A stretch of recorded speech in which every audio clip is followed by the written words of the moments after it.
What's up everyone, my name is Liam and today we're working on the Mazda 3 hatchback again. I have a few things that need done today, such as an oil change, so we're going to be doing that. And alongside that, I do have this box here from SuperPro Australia. They make suspension parts for a lot of different cars, and inside this box is a set of lower control arms with polyurethane bushings installed. So I'm very excited to put these on the car. These should not only make the car handle better, but this should be one of the last things I need to do to completely eliminate wheel hop on this car. So without further ado, let's get started. Now, quick PSA, if you're like me and you've got solid motor mounts all the way around, yet for some reason you just started experiencing wheel hop again, if your car is manual, check this. This is the transmission torque mount adapter, and this is what connects the torque mount to the transmission itself. Now, if you take a look at mine, it's quite apparent that I might have sent her a little too hard, but that bushing is torn. It's super loose. It's bulging out. I did go ahead and replace this the other day, and it definitely helped out with the issues that I was experiencing, but it's not 100%. And I think one of the reasons for that is going to be the lower control arms that I have installed right now. They're just a set of really cheap eBay ones. I think it probably cost me like 75 bucks for the pair. They're trash. I think they're already trash. So we're gonna go ahead and replace them with these beefy ones. Like I said, take a look at this bushing right here. This is a beefy bushing, and like I said, both of the bushings are aftermarket and polyurethane, way stiffer than stock. And of course, this is just a standard ball joint right here, as you can see. Enough talking, let's go ahead and jack this car in the air and see what I want to work on first. And just like that, we've got the car on jack stands. So I think honestly the first control arm that I'm going to work on is going to be the harder one. If you guys don't know already, and if you're doing this on your own Mazda 3 hatchback, anything like that, the passenger side control arm is the hardest one out of the bunch because the AC compressor sits directly in the way of one of the bolts. I've got a workaround for that, so stay tuned, I'll show you what to do. But let's go ahead and take that wheel off and see what kind of room I have, because I honestly don't remember if I have to take off the skid plate or not underneath.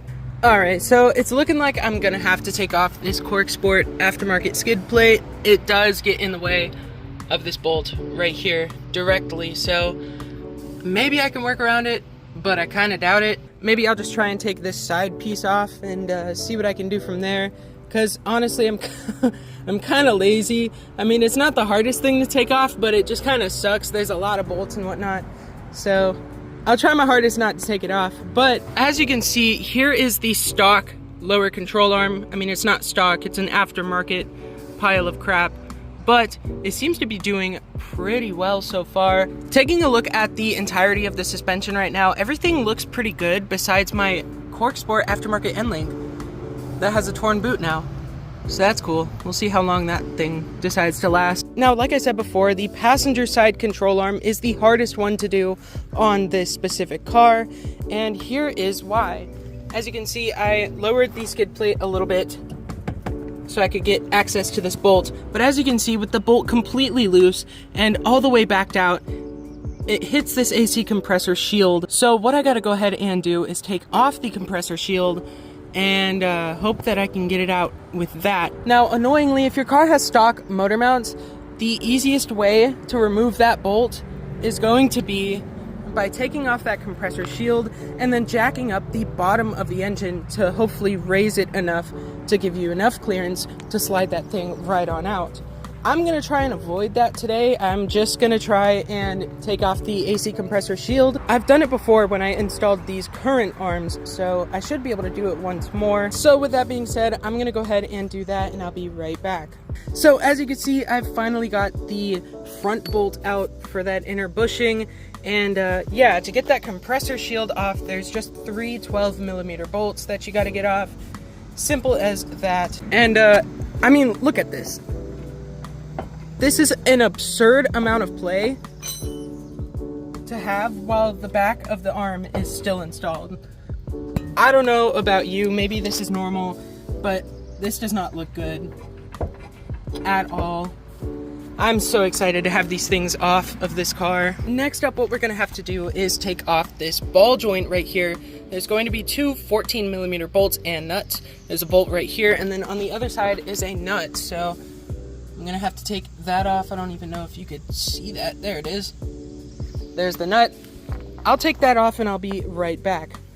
And just like that, I've got the ball joint bolt uninstalled, as well as the ball joint itself.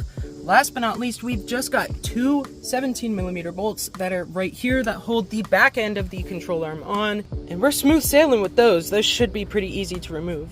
I really hope I didn't jinx myself by saying that.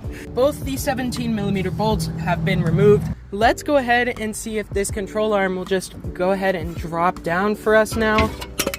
And just like that, the old one is out. Now, with the control arm out, let's go ahead and take a look at both of them side by side. As you can see, they both look pretty darn similar.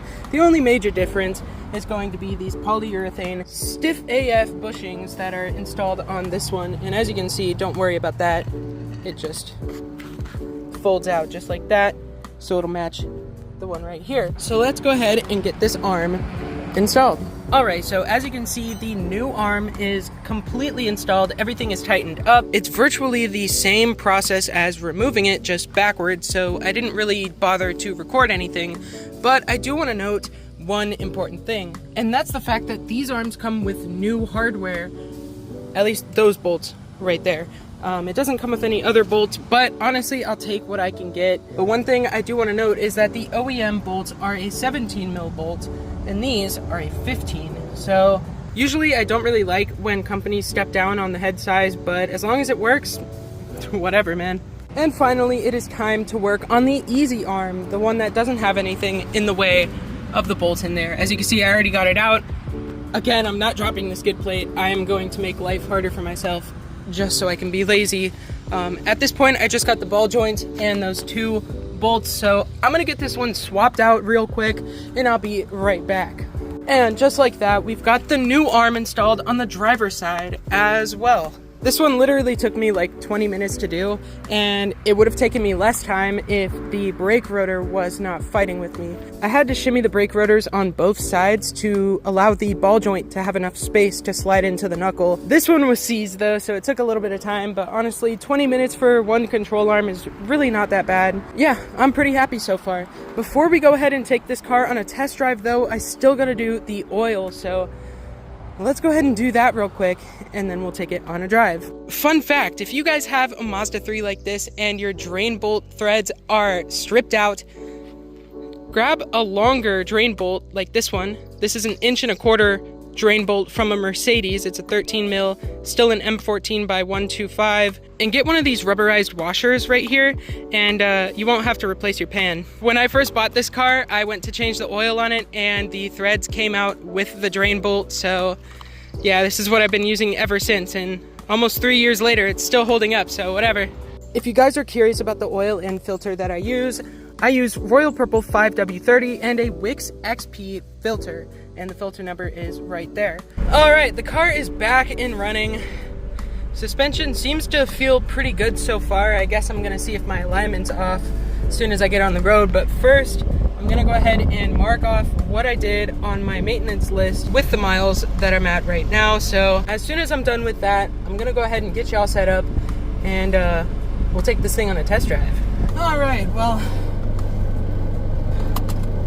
I am so tired, but it is time for a test drive, so I'm just gonna hope that there's nothing under the car right now, because if it is, it's getting squished. To be honest, my steering wheel angle is a little bit off, but honestly the car tracks straight, so it'll be livable for now. Definitely gonna go ahead and get that sorted as soon as possible though. Before I did the arms, it was pretty much the same. Now it's just a little bit more to the left. So there's not much of a change there, but I do want to know. Oh yeah, okay. That's, it's not a proper test, but yeah, that feels a lot better. That feels 20 times better than the old arms for sure. Holy crap. I think it's time for a proper launch, so.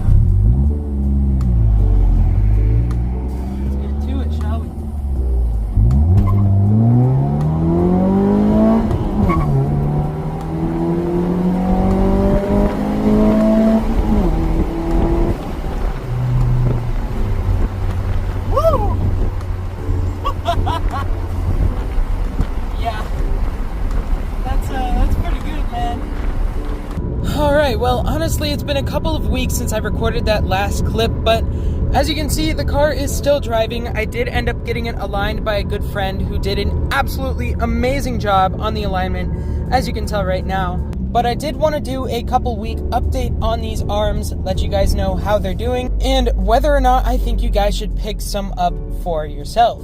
So let's go ahead and pull into the lot over here. We'll hop out the car and I'll give you guys an update. Hopping out of the car, as you can see, I'm on some different wheels. That's how you can tell it's been a little while.